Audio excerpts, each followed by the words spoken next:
Assalamualaikum warahmatullahi wabarakatuh. Selamat pagi pemirsa Nusantara. Kembali SPN Channel menjumpai pemirsa untuk berbagi pengetahuan seputar dunia sains. Para pemirsa sekalian, pada tayangan pagi hari ini kita akan membahas tentang sistem pencernaan bagian 2. Melanjutkan sistem pencernaan bagian pertama, pada tayangan kali ini kita akan membahas tentang proses pencernaan makanan. Pemirsa sekalian, pada tayangan kita kali ini materi akan kita bagi menjadi 3 bagian. Yang pertama tujuan, kedua pengantar, dan ketiga proses pencernaan makanan. Para pemirsa sekalian, tujuan tayangan pada pagi hari ini adalah setelah pemirsa mengikuti tayangan materi sistem pencernaan bagian 2, pemirsa dapat memahami perbedaan pencernaan intraseluler dan pencernaan ekstraseluler. Kemudian yang kedua, pemirsa dapat memahami proses pencernaan mekanik pada manusia. Ketiga, pemirsa memahami proses pencernaan kimiawi pada manusia. Kemudian yang keempat, pemirsa memahami proses penyerapan nutrisi pada sistem pencernaan manusia. Dan yang kelima, pemirsa dapat memahami proses defekasi pada sistem pencernaan manusia. Pemirsa sekalian, sistem pencernaan pada makhluk hidup, baik pada hewan maupun manusia, berdasarkan tempatnya bisa dibedakan menjadi 2, yaitu pencernaan intraseluler dan pencernaan ekstraseluler. Pencernaan intraseluler adalah proses pencernaan yang terjadi di dalam sel. Proses pencernaan tipe ini terjadi pada makhluk hidup tingkat rendah, kalau pada hewan hanya terjadi pada kelompok porifera. Sedangkan pencernaan ekstraseluler adalah pencernaan yang terjadi di dalam saluran pencernaan atau terjadi di luar sel. Berdasarkan tipe pencernaan makanan pada manusia tergolong pencernaan ekstraseluler yang prosesnya terjadi secara mekanik dan secara kimiawi. Pencernaan mekanik adalah pencernaan yang merubah makanan dari ukuran kasar menjadi ukuran yang lebih halus tanpa ada perubahan secara kimiawi. Sedangkan pencernaan secara kimiawi adalah proses pencernaan yang melibatkan enzim sehingga terjadi perubahan makanan secara kimiawi. Pemirsa sekalian, selanjutnya kita bahas tentang proses pencernaan makanan pada manusia. Proses pencernaan makanan pada manusia terbagi menjadi 4 tahapan. Tahapan yang pertama adalah ingesti, yaitu proses masuknya makanan ke dalam tubuh. Kemudian yang kedua adalah proses digesti, yaitu proses penghalusan makanan baik secara mekanik maupun secara kimiawi. Kemudian yang ketiga adalah proses absorpsi, yaitu proses penyerapan sari-sari makanan yang dilakukan oleh sistem pencernaan. Dan yang terakhir adalah proses defekasi, yaitu proses mempersiapkan sisa-sisa pencernaan makanan agar dapat dikeluarkan dari sistem pencernaan. Para pemirsa sekalian, marilah kita lihat tayangan video tentang sistem pencernaan makanan berikut ini. Berikut ini adalah gambaran proses ingesti, yaitu peristiwa masuknya makanan ke dalam mulut. Selanjutnya, makanan yang sudah masuk ke dalam mulut akan mengalami proses pencernaan secara mekanik oleh gigi dan dibantu oleh organ lidah. Organ lidah pada aktivitas pencernaan di dalam mulut membantu meletakkan makanan sehingga posisinya mudah dihaluskan oleh gigi. Kemudian di dalam rongga mulut juga terdapat kelenjar ludah yang menghasilkan air ludah. Air ludah yang dihasilkan mengandung enzim amilase yang punya peranan di dalam proses pencernaan karbohidrat, yaitu amilum. Amilase akan memecah amilum menjadi bentuk karbohidrat yang lebih sederhana yang disebut dengan maltosa. Kemudian makanan yang sudah dicerna di dalam rongga mulut akan dikelilingi air ludah membentuk bulatan-bulatan yang disebut dengan bolus. Kemudian bolus ini akan masuk ke dalam kerongkongan. Perjalanan bolus dari mulut masuk ke kerongkongan di sini melewati bagian yang disebut dengan faring. Pada bagian faring terdapat katup yang menjaga agar makanan tidak masuk ke dalam saluran pernapasan. Ini adalah kerongkongan dan bagian di depan ini adalah tenggorokan atau saluran pernapasan. Kita perhatikan bagaimana makanan itu masuk ke dalam kerongkongan dan bagaimana katup epiglotis melindungi tenggorokan agar tidak kemasukan makanan yang kita telan. Pada saat kita menelan makanan, udara tidak bisa keluar masuk melewati tenggorokan karena katup epiglotis menutupi bagian tenggorokan. Ketika kita menelan makanan, udara yang ada di dalam sistem pernapasan tidak bisa keluar karena terhalang oleh epiglotis. Begitu makanan masuk ke dalam kerongkongan, maka katup epiglotis akan terbuka dan kita kembali bisa menghirup udara melalui sistem pernapasan. Kemudian ini adalah bagian dari kerongkongan. Kerongkongan merupakan saluran yang menghubungkan rongga mulut dengan lambung. Kerongkongan memiliki beberapa lapisan pada dindingnya. Lapisan paling luar adalah lapisan serosa, kemudian lapisan di sebelah dalamnya adalah lapisan otot polos memanjang, kemudian sebelah dalamnya adalah lapisan otot polos melingkar. Adanya otot polos ini menyebabkan kerongkongan bisa melakukan gerak peristaltik untuk menelan makanan. Ini adalah otot melingkar dan ini adalah otot memanjang dari dinding kerongkongan. Kemudian ditutup dengan serosa.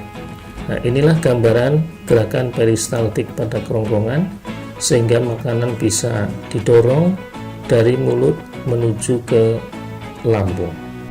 Ketika makanan sampai ke bagian lambung, maka makanan akan mengalami proses pencernaan secara mekanik maupun secara kimiawi. Ini gambaran yang menunjukkan lapisan-lapisan lambung dari arah luar. Dinding lambung tersusun dari serosa, kemudian lapisan dalamnya adalah lapisan otot, ada otot memanjang, otot melingkar, dan otot menyerong. Tiga lapisan otot polos ini menyebabkan lambung bisa berkontraksi menghasilkan gerak peristaltik yang mampu mencerna makanan secara mekanik di dalam lambung. Di samping pencernaan secara mekanik, di dalam lambung juga terjadi pencernaan secara kimiawi.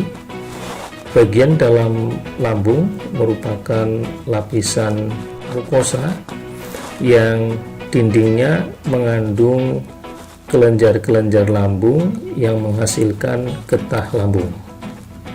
Getah lambung ini mengandung asam klorida, kemudian mengandung cairan mukosa dan pepsinogen. Pada bagian pangkal lambung yang berhubungan dengan kerongkongan terdapat otot melingkar, yaitu otot sphincter bagian kardiak yang mengatur masuknya makanan dari kerongkongan ke dalam lambung. Makanan yang sudah masuk ke dalam lambung di sana nanti akan mengalami proses pencernaan secara kimiawi. Di samping itu, makanan yang masuk ke dalam lambung juga mengandung bakteri. Fungsi dari asam klorida yang ada di dalam cairan mukosa lambung diantaranya adalah untuk membunuh bakteri yang masuk bersama makanan. Dengan adanya asam klorida ini, bakteri yang masuk bersama makanan bisa dihancurkan.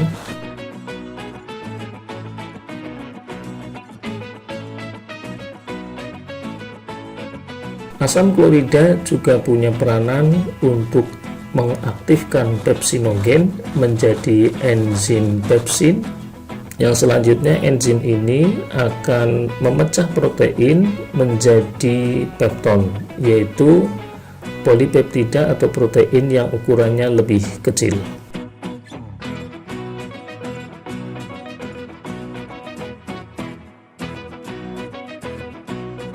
Ini gambaran gerak peristaltik pada lambung yang menyebabkan makanan teraduk dan tercerna secara mekanik. Pada bagian ujung dari lambung yang berbatasan dengan usus 12 jari, di sana terdapat katup sphincter pylorus yang mengatur masuknya makanan ke dalam usus 12 jari.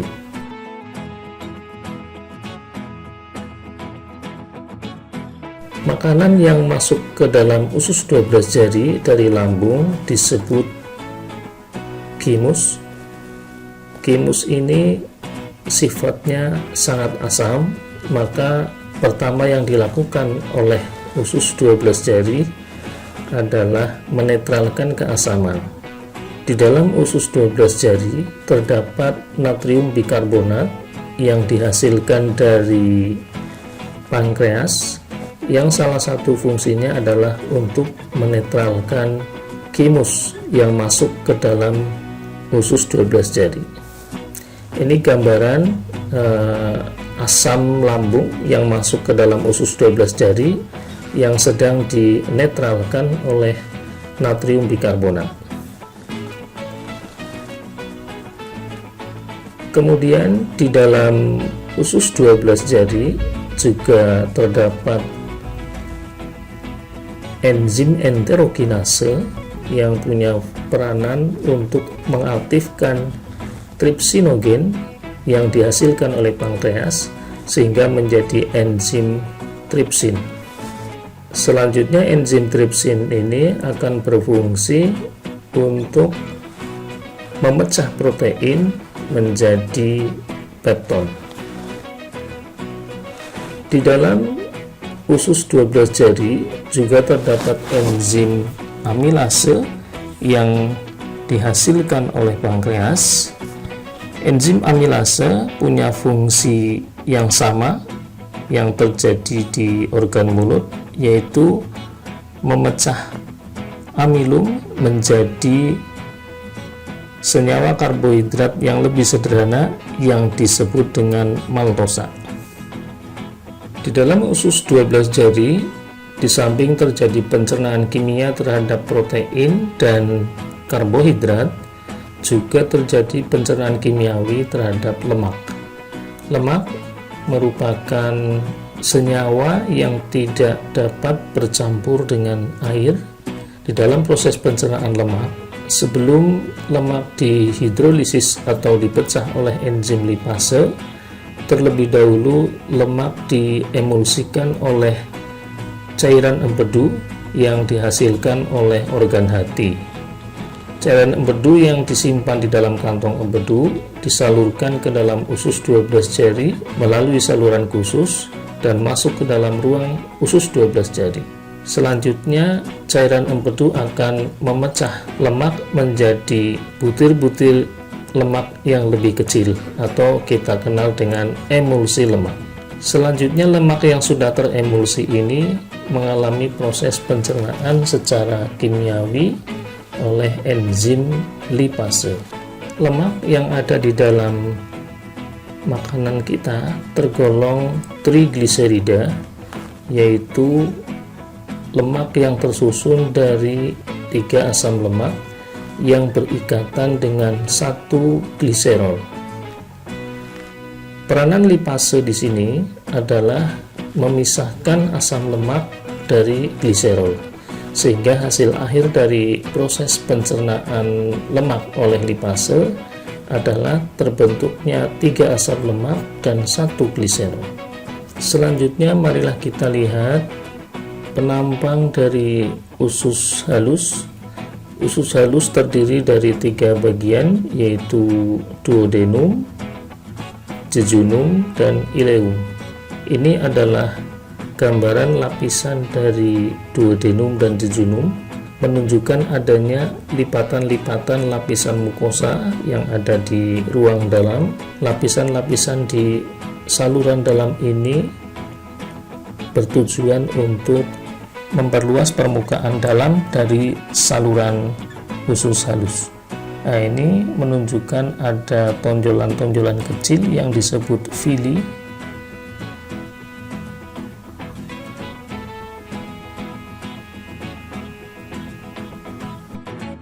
Nah, ini yang disebut dengan villi. Di dalam duodenum dan jejunum terjadi proses pencernaan kimiawi terakhir sebelum sari-sari makanan hasil proses pencernaan diserap di bagian ileum. Getah pankreas yang berperan di dalam proses pencernaan di dalam usus 12 jari mengandung beberapa komponen enzim dan zat kimia. Di antaranya adalah amilase yang punya peranan memecah amilum menjadi maltosa, lipase yang punya peranan untuk memecah lemak menjadi asam lemak dan gliserol, kemudian tripsinogen setelah diaktifkan oleh enzim enterokinase menjadi enzim tripsin. Enzim tripsin selanjutnya berperan memecah protein menjadi pepton, kemudian kimotripsinogen juga akan menjadi kimotripsin. Ketika sudah diaktifkan, kimotripsin nanti akan berperan memecah protein menjadi pepton. Kemudian natrium bikarbonat yang dihasilkan oleh pankreas berperan untuk menetralkan keasaman makanan yang masuk ke dalam usus 12 jari. Kemudian prokarboksipeptidase selanjutnya akan diaktifkan menjadi karboksipeptidase. Ini akan berperan memecah protein menjadi asam amino. Kemudian nuklease ini adalah enzim yang berperan untuk memecah DNA dan RNA menjadi nukleotida.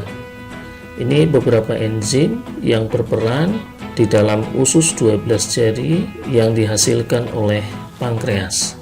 Kemudian dari kantong empedu, usus 12 jari mendapat bantuan cairan empedu yang punya fungsi untuk mengemulsikan lemak.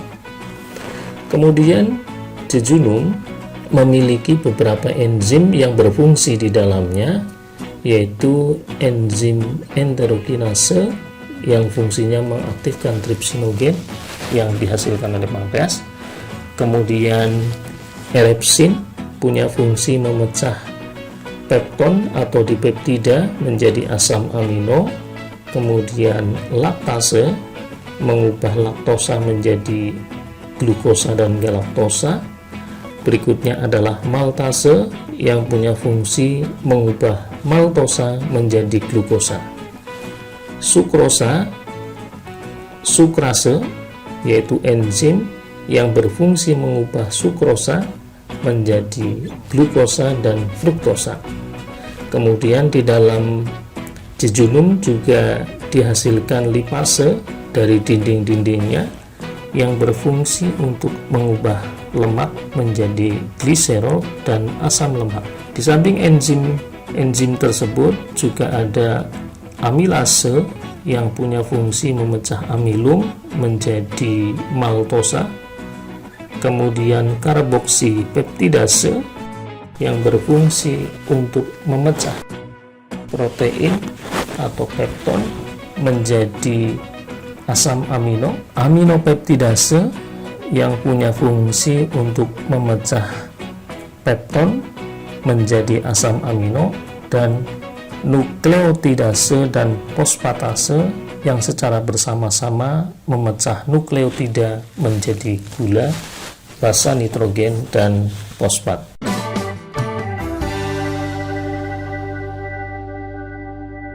Secara sederhana, proses pencernaan makronutrien pada sistem pencernaan kita bisa digambarkan sebagai berikut.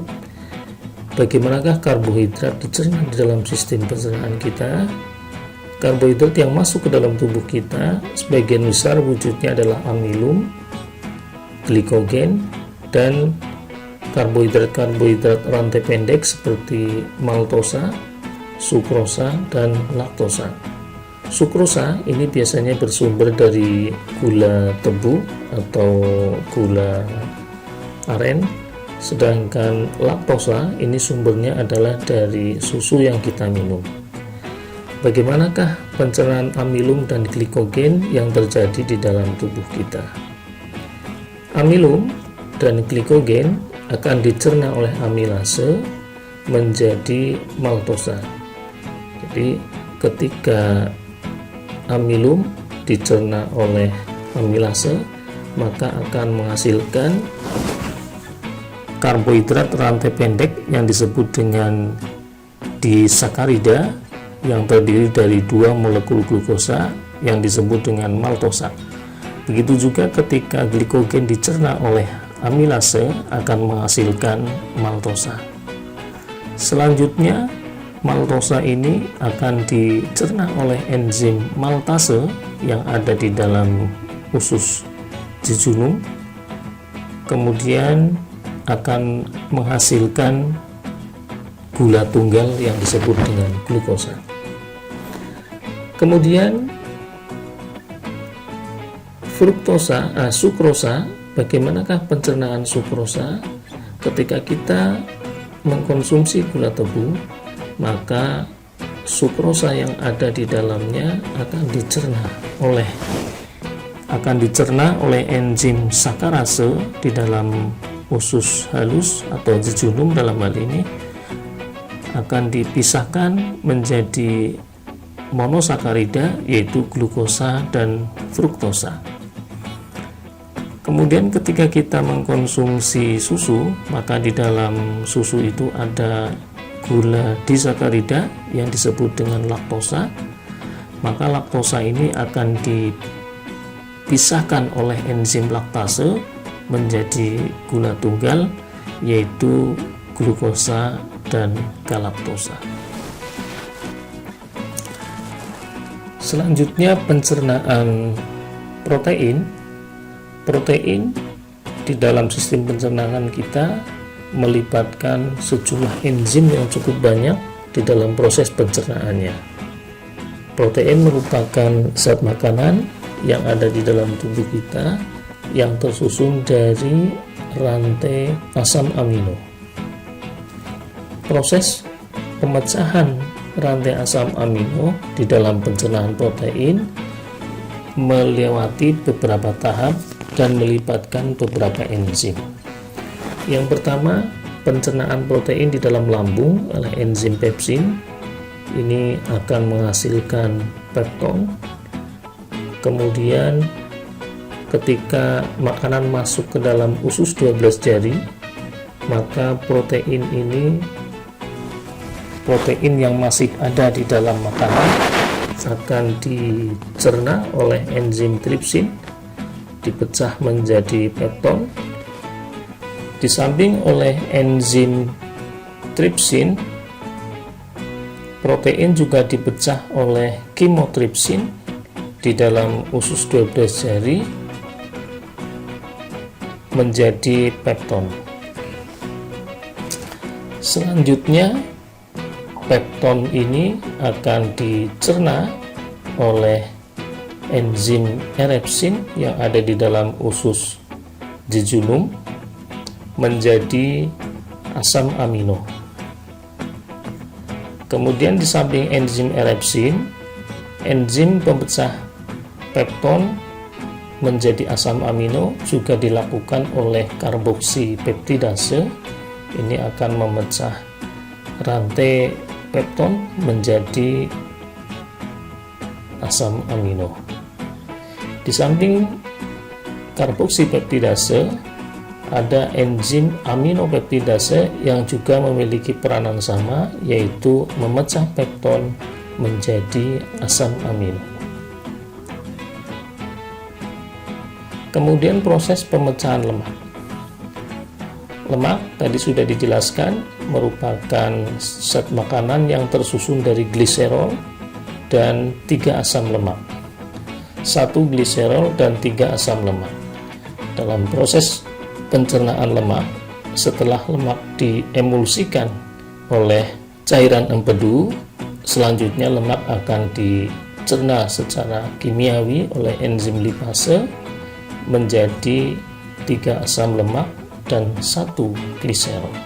Selanjutnya, sari-sari makanan yang sudah terbentuk di dalam duodenum dan jejunum akan mengalami proses penyerapan sari-sari makanan di dalam ileum atau usus penyerapan.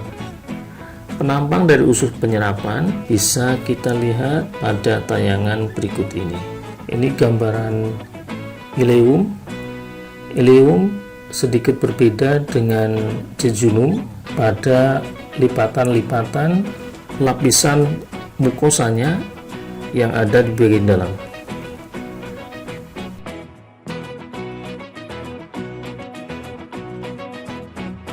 Pada lapisan mukosa ileum juga terdapat tonjolan-tonjolan untuk memperluas permukaan dan bidang penyerapan yang disebut dengan villi. Pada proses penyerapan makanan di bagian villi ini, hasil pencernaan karbohidrat berupa monosakarida dan hasil pencernaan protein berupa asam amino serta mineral dan vitamin yang larut di dalam air akan diserap oleh villi kemudian masuk ke dalam sistem peredaran darah.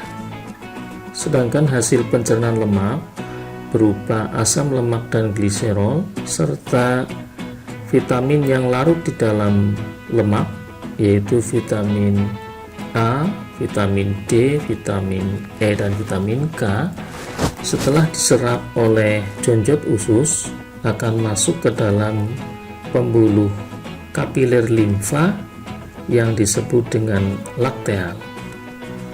Untuk asam lemak dan gliserol sendiri, ketika masuk ke dalam lapisan epitel dari villi, di dalam lapisan epitel itu asam lemak dan gliserol akan disatukan kembali menjadi trigliserida.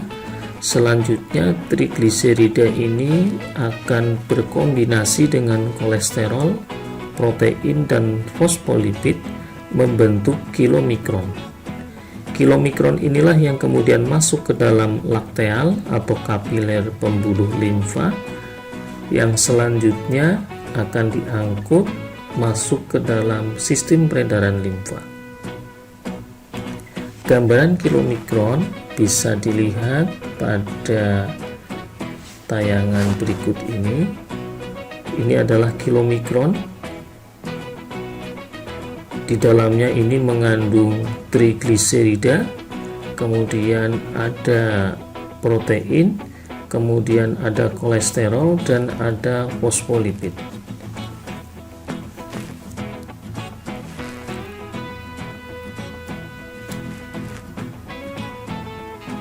Nah, kilomikron inilah yang selanjutnya masuk ke dalam kapiler pembuluh limfa atau lakteal. Kemudian diangkut masuk ke dalam sistem peredaran limfa. Setelah sari-sari makanan terserap di dalam ileum, maka selanjutnya sisa pencernaan makanan akan masuk ke dalam usus besar atau kolon untuk masuk tahap defekasi. Tahapan defekasi bisa kita lihat di dalam animasi berikut ini. Ini adalah ileum, kemudian ini usus buntu, dan ini usus besar. Antara ileum dan usus buntu terdapat katup yang membatasinya. Katup ini mengatur perpindahan sisa pencernaan makanan dari ileum masuk ke dalam usus buntu. Katup ini dinamakan dengan katup Bowens atau katup ileocaecalis. Dari usus buntu, makanan kemudian akan bergerak menuju usus besar. Pertama adalah ke kolon ascending. Di kolon ascending ini banyak terdapat bakteri yang punya peranan pertama untuk membusukkan sisa-sisa pencernaan makanan, kemudian yang kedua membantu proses pembentukan vitamin K. Dengan gerakan peristaltik, kotoran makanan, sisa-sisa pencernaan makanan akan bergerak dari kolon ascending masuk ke kolon transversum, kemudian menuju kolon descending. Selama dalam perjalanannya, kotoran sisa pencernaan makanan juga mengalami proses pengaturan kadar air. Proses pengaturan kadar air akan menyebabkan sisa pencernaan menjadi semakin padat ketika akan dikeluarkan dari dalam tubuh. Pada wanita, sisa pencernaan makanan ini berada di dalam kolon kurang lebih 2,5 hari, sedangkan pada pria kurang lebih 2 hari. Kemudian kotoran ini akan dikeluarkan dari tubuh. Inilah tahap terakhir dari proses pencernaan makanan yang disebut dengan defekasi. Demikianlah pemirsa sekalian, serangkaian proses pencernaan makanan di dalam tubuh manusia, baik secara mekanik maupun secara kimiawi. Prosesnya memang melibatkan banyak enzim yang secara terminologi sulit untuk diingat, maka penting untuk dihafalkan dan dipahami fungsi-fungsinya. Demikianlah penjelasan panjang lebar tentang sistem pencernaan bagian 2. Kurang lebihnya mohon maaf. Kita bertemu pada tayangan video berikutnya. Assalamualaikum warahmatullahi wabarakatuh.